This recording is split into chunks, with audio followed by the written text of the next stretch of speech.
Alright guys, we'll be getting our first SP character very soon, which is going to be SP Hinata. So in this video, I'm going to do a quick review of his kit and also talk about whether or not you should summon for him, and if you are planning to summon for him, how many dupes should you get, okay? So let's start off with his skill 1. Very nice and simple buff, increase defense technique of your front row, and also whenever he do a critical spike, you're able to increase his attack technique. Now attack technique and defense technique are both of the slightly more rare type of stats buff in comparison to other type of stats. So this by itself is already very good, okay? Now his skill 2, you're able to do a receive and also increase the base stats for your whole team by 12%. Also lasts for 6 necrosim, so it's actually a very long lasting buff.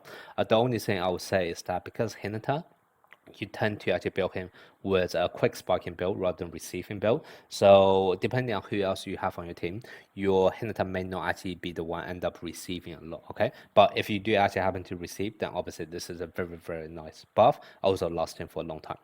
Then skill 3, this is basically his core key mechanics. You're able to increase the defense technique for your back row when he's actually at the back. So remember, skill 1 only buff the defense technique for your front row. Now if you can actually play him at the back, you can also increase the defense technique for your back row, which is nice. Also, whenever you do a non-bad receive, you're able to increase his own quick attack. That's for 2 necrosim. So basically, it's going to be for the spike immediately after the non-bad receive, okay? However, this is a full stop, okay? So basically, the next sentence is going to be not related to what was said before. And what I'm saying is that if the teammates receive is a critical hit, then your awareness afterwards for the next spike is going to increase to by 100%. Now, the reason why I specifically said this is not related to before is the fact that this essentially is going to be a buff which is going to be permanent until Hinata spikes, okay? So you don't actually have to spike immediately after doing a critical receive. Let's say if you actually do a critical receive and then you chose another player to spike, that's absolutely fine, because the next time Hinata spike, this buff is still going to be available for him, okay? So this is not just tied to the 2 necrosim as the previous buff. This is actually going to be valid all the way until Hinata next spikes, okay? Which is very good. Then skill 4 is basically going to be his ultimate attack, and also if it's actually a critical spike, you're going to be able to further increase the power, okay? So pretty straightforward kit, and a lot of them are all tied together, okay? You can see, ideally you want him to do critical spike so that he can buff up his own attack technique and also the power of his spike, and the way how he can do a critical spike can be triggered by basically a critical receive, okay? Now, skill resonance. At 2 dupes, you're able to further increase the attack technique. I already talked about attack technique as one of the more rare stats buff, so this is already very good. Furthermore, you can actually make it unblockable, which is nice.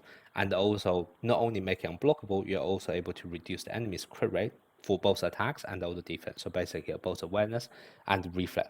And if you actually manage to score, you can further decrease that by another additional 10%, okay? So normally, if you just do an ultimate attack, or actually just any kind of spike, as long as it's critical, you're able to reduce it by 10%. If that actually scores as well, that's going to be 20%. And because this is unblockable, there's going to be a high chance of actually scoring with that as well, okay? So this is a very nice debuff on top of the fact that you are going to make it a lot easier for you to score because it's actually unblockable. Skill Resonance 4, this is the one where it's a bit tricky. It's a bit of a double-edged sword. So you're able to increase your own crit damage, so basically your strength. And also at the start of the match, you will be converting of your awareness to crit damage. And basically, this conversion is only done at the start of the match. So that basically means 2 things. One, because it's converted at start of match, basically means that it only converts things which come in from potential. So even though it's technically it didn't say any upper limit, in reality you're probably only able to convert about 50 to 60% max tops, okay? Because you can convert about, I think, it's a 20% from the slot 2 main stats, and also you can use the new awareness potential set, which have another 30% there, okay? So normally I would probably say you are able to convert about 50 to 60% awareness to about 125 to 150% strength or crit damage, okay? Then furthermore, if your quick attack is actually a critical spot, you're then able to further increase your crit damage by 40% of awareness, a maximum 60% hit as well, okay? Now, vast majority of the time, you'll be thinking, if I'm already reducing my crit rate to 0, how can I actually get him to be a critical spot? But that's kind of the important part. This is only done at the start of match, okay? So any type of buff that you get within the duration of the match, those are still kept. And when I say that, I know it means two different ways, okay? One is basically using SP Hinata's own kit. Remember, whenever you do a critical receive, you are actually able to increase your awareness by 100%, okay? So that could be one way of how you can get a crit rate buff within during the duration of the match, okay? So that's kind of why even your awareness is dropped down to 0 at the start, you are still able to do a critical spike within the match itself. Another way is going to be, rather than try to do it via critical receive, you just get other ways to increase your awareness inside the match itself, okay? So it could be used within the likes of, let's say, SP Kageyama.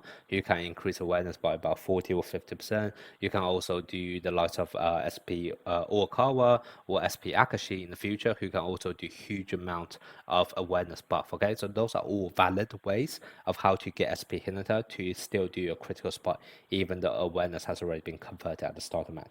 Now, one thing I would say here is that all of the buff coming from skill rhythm 4 is going to be doing with crit damage.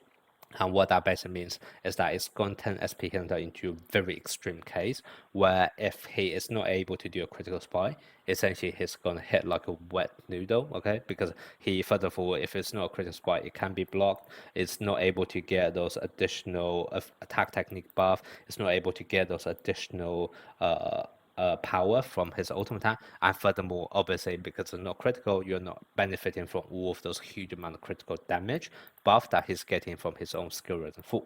However, if he does actually do a critical spy, it's going to hit extremely hard because of all those extra buffs. Skill rhythm 4 together, like I said here, you get about 30 by default. You can get roughly around 150, I'll probably say on average, if you actually build him optimally. So that's going to be 180 already here. Then you can get another potentially 40% because you should be getting 100% buff by awareness already. So in total, this is probably looking at about like 220% increase in terms of your crit damage. So he can hit extremely hard, and that's unblockable as well, okay? So it's going to make SP Hinata very extreme in the sense that unless he is doing a critical spike, otherwise it's going to be super weak. However, as soon as he does do a critical spike, it's going to hit extremely hard, and it's going to be unblockable, okay? Now, the same with skill rhythm 4, which I'm going to say a bit of a caution, is that it's all going to do with consistency, okay?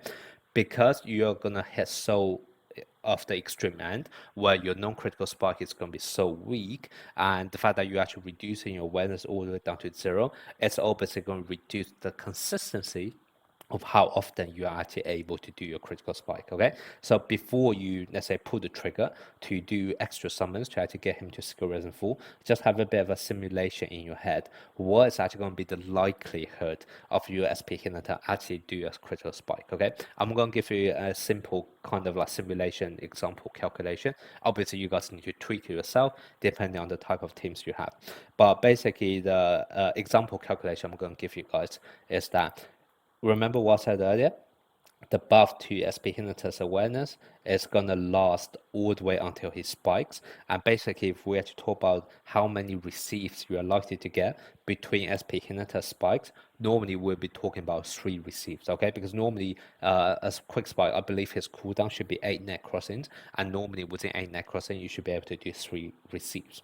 Now, assuming your reflex for your whole team is going to be 50% on average, if you actually have the chance of 3 critical receive, that basically means the likelihood of at least one of those receive out of the 3 receive chances you're able to get is going to be, in total, you have an 87.5% chance of doing at least 1 critical receive.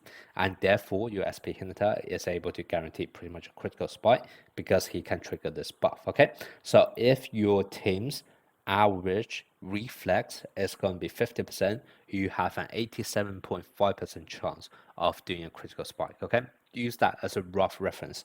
If your average reflex is going to be any lower than that, the consistency of your SP Hinata doing a critical spike is going to severely reduce. And likewise, if you can actually get your average reflex for your whole team to be more than 50% in terms of receives, okay? Reflex in terms of blocking makes no difference here, but your reflex in terms of your receive can be or more than 50%, then your SP Hinata has a very high consistency of actually doing critical spikes, okay? So use that as a reference. Obviously, you tweak it depending on the actual teammates you have, the potential you have, etc.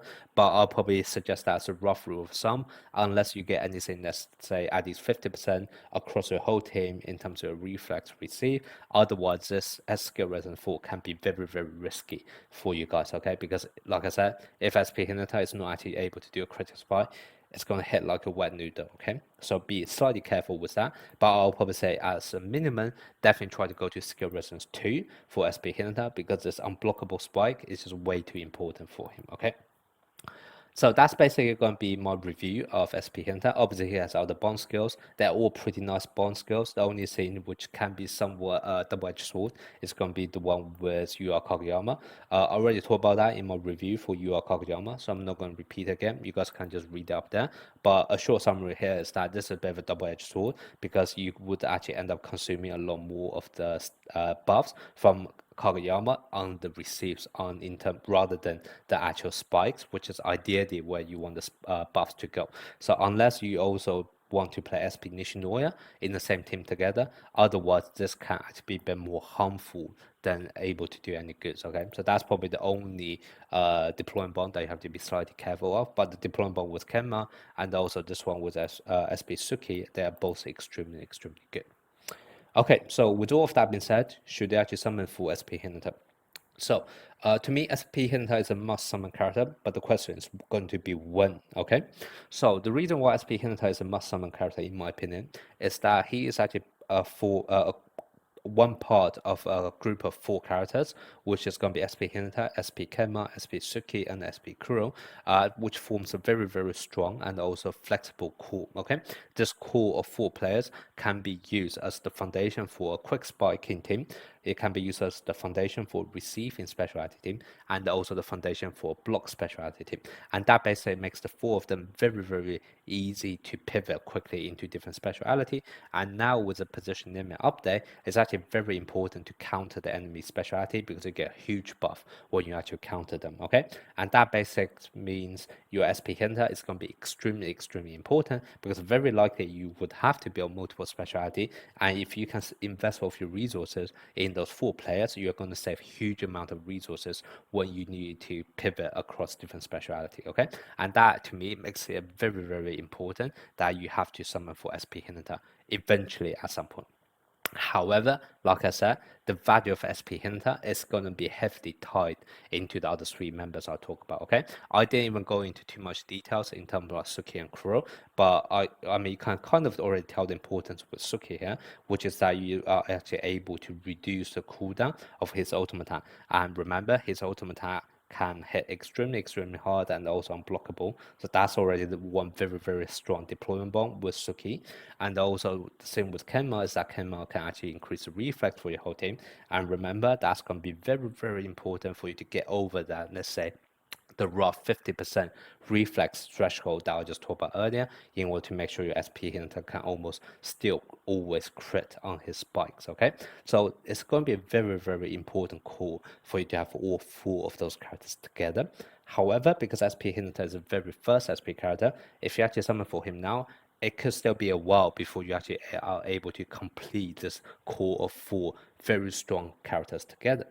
So that's kind of why even though SP Hunter is a must summon character in my opinion, you don't actually have to summon for him straight away. You can actually wait for his rerun because even if you actually play him, he won't be up to his full potential because he's still missing his important teammates. And also because he's the first ever SP character, it's also going to be very expensive to summon straight away because you won't have enough SP. You won't have the chance to actually save up for SP tickets beforehand. You wouldn't have been able to carry over pity from any previous banner, etc. So if you actually want to summon for him and also let's say go for dupes on him, it's going to be extremely expensive to do it straight away. However, because he's also the first SP character, if we're going to get any reruns, he should also be the first one getting a rerun. So that's kind of why, to me, if you're actually short on resources, even though he's a must summon character, you may actually be better off, let's say, just do, let's say, 50 summons to build out a pity. However, actually go for him properly doing his rerun eventually in the future because that's going to be when he is actually able to unlock his full potential. When his other 3 friends are all in the game, and therefore you have that very, very flexible and very strong core to easily pivot between different speciality. Okay, so he's a muscleman character, but whether or not you want to do it now or in the future doing rerun, that's going to be up to how much resources you actually have at hand. Okay, so that's going to be my suggestion on SP Hinata. Let me know what you guys think, and also whether or not you're going to summon for him.